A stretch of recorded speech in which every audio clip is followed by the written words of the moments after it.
नल layer एक ऐसा object है कि कोई ऑब्जेक्ट ही नहीं है, बट फिर भी आपकी हर एडिट को इजी और स्मूथ बना सकता है। लेकिन वही जब तुम नल यूज करते हो तो एक न्यू प्रॉब्लम क्रिएट हो जाती है और ट्यूटोरियल्स देखने के बाद तो नल और ज्यादा कॉम्प्लेक्स लगता है। लेकिन वही अगर मैं सिखाऊं तो कॉम्प्लेक्स और लगाने का सवाल ही पैदा नहीं होता। Welcome to editing mastery episode 7। ये सीरीज के खत्म होने तक तुम नूब से मास्टर बन चुके होगे, और अगर तुम लाइट मोशन में न्यू हो तो ये प्रीवियस एपिसोड्स देख लेना। नल को यूज करने से पहले ये समझ लो कि नल होता क्या है। नल क्या है? नल लेयर बेसिकली मल्टीपल लेयर्स को कंट्रोल कर सकता है, लाइक उसकी पोजीशन, रोटेशन, स्केलिंग को चेंज करना हो। इसकी मदद से तुम बहुत सारे ऑब्जेक्ट्स को इजी और स्मूथली एनिमेट कर सकते हो, like document smooth transition, faceless screen moves, AMV, parallax और 3D editing. But null layer का एक फंडा वो सिर्फ पेरेंटिंग करने पे ही चलता है। अब ये बाबा सिर्फ पेंटिंग क्या है? अबे वो पेरेंटिंग होता है। दरअसल एक एग्जांपल से समझो, एक चाइल्ड अपने पेरेंट को कॉपी करता है, मतलब जो पेरेंट करेगा वो चाइल्ड भी करेगा, बट जो चाइल्ड करेगा जरूरी नहीं कि वो पेरेंट भी करे। फॉर एग्जांपल मान लो ये रेक्टेंगल एक पेरेंट है एंड ये सर्कल्स उसके चाइल्ड है। नाउ ये रेक्टेंगल मतलब पेरेंट एक साइड से दूसरी साइड जा रहा है, एंड अगर जो सर्कल मतलब चाइल्ड है उसको तुम इस बटन पे क्लिक करके रेक्टेंगल के साथ इसी वक्त पेरेंट करोगे तो वो रेक्टेंगल के साथ same to same position, rotation, scale change करेगा, और वो भी बिना सर्कल पर की फ्रेम्स लगाए। अब तुम देखो नल के साथ वैसे ही पेरेंटिंग कर सकते हो, बस डिफरेंस ये रहेगा कि नल एक डिफरेंट एंड इनविजिबल लेयर होगी। समझ लगी? आ जाओ लाइट मोशन में तुम्हें प्रैक्टिकल करके दिखाता हूँ। मैंने यहाँ पे बैकग्राउंड को इम्पोर्ट करके कुछ ऐसे सर्कल्स को सर्कल्स की फॉर्म में लगा दिया। नाउ अब सिंपली प्लस पे क्लिक करके ऑब्जेक्ट्स में जाके नल को ऐड कर लूंगा। तो यहाँ पे नल की लेयर के मूव एंड ट्रांसफॉर्म में जाके जितना मर्जी हिलाओ, बट ये लेयर मूव नहीं होगी क्योंकि अभी कोई भी लेयर नल के साथ पेरेंट नहीं हुई। तो पेरेंट कैसे करें? जस्ट जो भी लेयर को पेरेंट करना है उसको सिलेक्ट करेंगे। नाउ ये वाले बटन पे क्लिक करके इसको नल 1 के साथ पेरेंट कर लेंगे। नाउ जो लेयर पेरेंट हो चुकी होगी उसका ये आइकन चेंज हो चुका होगा, एंड लेयर से लेकर नल के एंकर पॉइंट तक एक एरो बन चुका होगा, जो कि सिर्फ लेयर को सिलेक्ट करोगे तभी दिखेगा। सो ऐसे मैं सभी लेयर्स को नल के साथ पेरेंट कर लूंगा। हाँ, ये बैकग्राउंड को छोड़ देना, इसको मत पेरेंट करना। इतना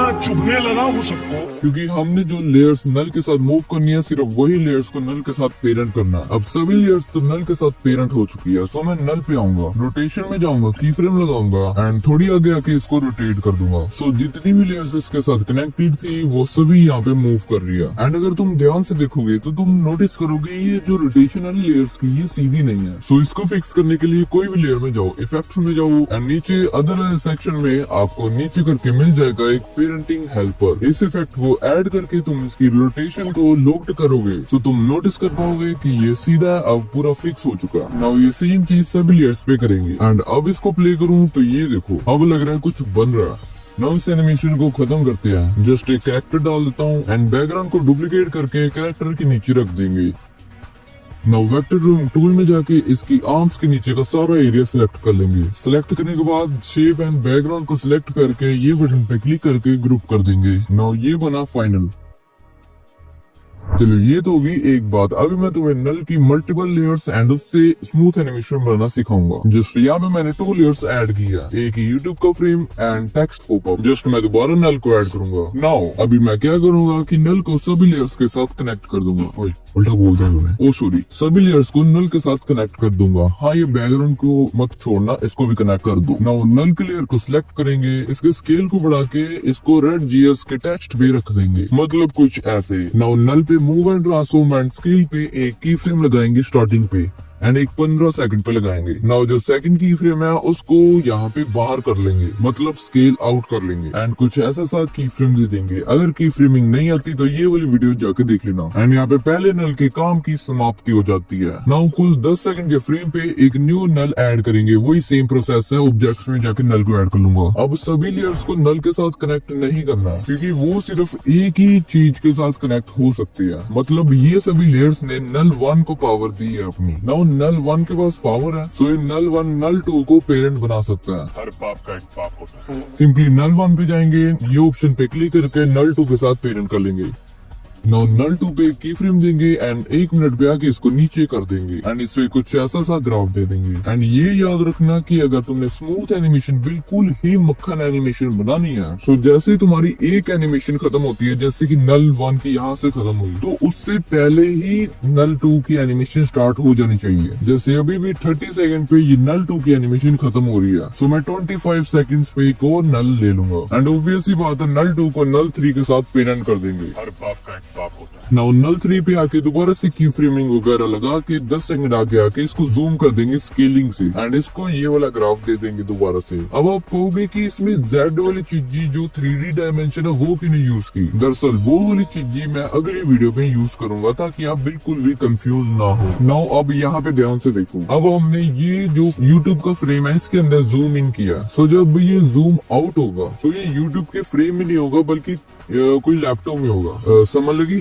आ जाओ अभी तुम्हें समझ लगेगी। जस्ट ये वाली टाइमिंग पे पूरा जूम इन हो रहा है, सो इसी टाइमिंग पे मैं इसके ग्रुप के लेयर पे जाऊंगा एंड एडिट ग्रुप पे क्लिक करके इसके अंदर चला जाऊंगा। अगर तो ये कोई वीडियो है तो इसमें कोई आप एडिट नहीं कर सकती क्योंकि ये ग्रुप है तो मैं इसमें एडिट कर सकता हूँ। तो यहाँ पे मैं सभी लेयर्स को सिलेक्ट करके इसको यहाँ से ये वाला बटन दबा के आगे का सारा पार्ट डिलीट कर दूंगा एंड सिंपली यहाँ पे एक लैपटॉप का सिस्टम ऐड कर दूंगा। सो यहाँ पे मैं ग्रुप से बाहर आया हूँ एंड यहाँ पे नल 4 को थोड़ा एनिमेट कर देते हैं जस्ट लाइक वैसे ही यहाँ पे की फ्रेमिंग लगा के इसको उसके से जूम आउट कर लूंगा एंड इस पे कुछ ऐसा ग्राफ दे दूंगा। नाउ ये कुछ ऐसी एनिमेशन बनी है, स्मूथ तो है बट ये कुछ ज्यादा स्पीड में हो गया क्योंकि मैंने कोई वॉइस ओवर ऐड नहीं किया था, इसलिए मेरे को आइडिया नहीं था कि कहाँ पे कौन सी की फ्रेमिंग लगानी है। अभी ये वीडियो खत्म नहीं हुई है, सो बंद करने की गलती मत ही करना क्योंकि अगर मैं न्यू प्रोजेक्ट खोल के एक सर्कल को ऐड करके उसमें बॉर्डर एंड ग्लो डालूंगा एंड उसके अंदर कुछ मस्त से टेक्स्ट लिख लूंगा, है ना?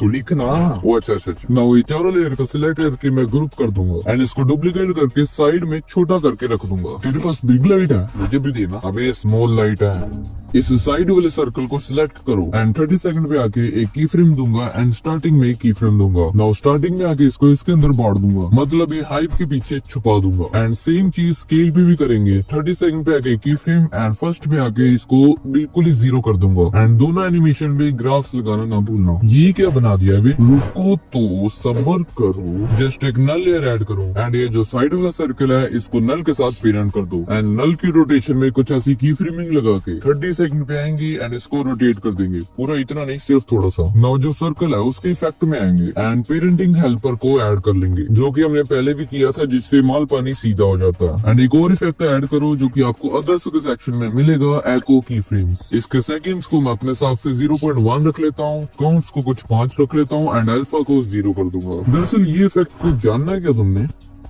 बताओ, जानना है?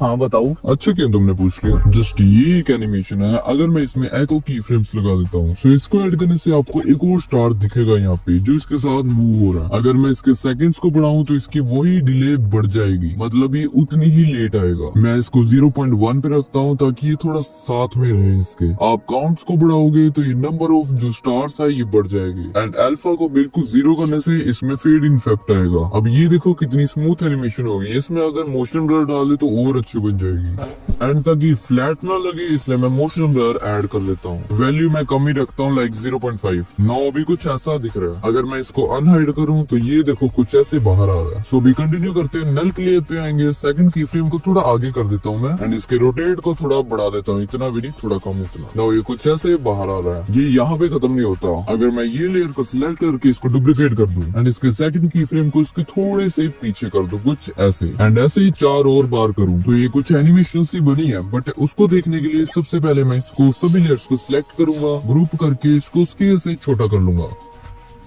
एंड इसको सिंपली अनग्रुप कर लूंगा। सो यहाँ पे इसका साइज छोटा हो गया बिना की फ्रेम्स को बिगाड़े। समझ रहे हो? दिमाग समझ रहे हो? यहाँ पे एक और नल ऐड करेंगे नल 1 के लास्ट की फ्रेम के पीछे एंड सिंपली नल 1 को नल 2 के साथ पेरेंट कर देंगे, मतलब नल 1 में जाएंगे एंड उसमें नल 2 को सिलेक्ट करेंगे। नाउ दूसरी नल को सिलेक्ट करके स्केल में जाएंगे एंड की फ्रेम लगा के थोड़ी आगे आके इसको थोड़ा कम कर देंगे ताकि ये हाइड हो जाए, कुछ ऐसे। एंड मस्त ग्राफ देने के बाद ये कुछ मस्त सी एनिमेशन बनी है। बट इसमें एक और चीज क्लियर कर दूं, लाइक मैं एक और नल ले लेता हूँ एंड नल 2 को नल 3 के साथ कनेक्ट कर लूंगा एंड इन लेयर्स को छोटा करके साइड में करूंगा। वेट, हाँ इसको भी कनेक्ट कर देंगे क्योंकि ये किसी के साथ कनेक्ट नहीं था, सो इस पे जाके डायरेक्ट नल 3 के साथ कनेक्ट कर देंगे। मैं इसका छोटा करके साइड में लगा देंगे एंड सभी लेयर्स को सिलेक्ट करके इसको डुप्लीकेट करेंगे। नाउ ये एनिमेशन आपके 2 पार्ट्स में डिवाइड हो जाएगी। लाइक एक पार्ट को मैं इधर कर देता हूँ नल की हेल्प से। ये करने का मकसद ये है कि एक नल से तो आप मल्टीपल चीजें कंट्रोल कर सकते हो, बट दूसरी नल से भी आप मल्टीपल चीजें दूसरी भी कंट्रोल कर सकते हो। चाहो तो मैं इसमें कलर वगैरह भी चेंज कर सकता हूँ। अभी ये एनिमेशन कंप्लीट नहीं हुई है, इसको कंप्लीट करने के लिए हमें चाहिए होगा कैमरा। सो कैमरा को लेंगे, अभी बैटरी डाउन होगी। सो अभी तो मैं जा रहा हूँ, बट मैं दोबारा मिलूंगा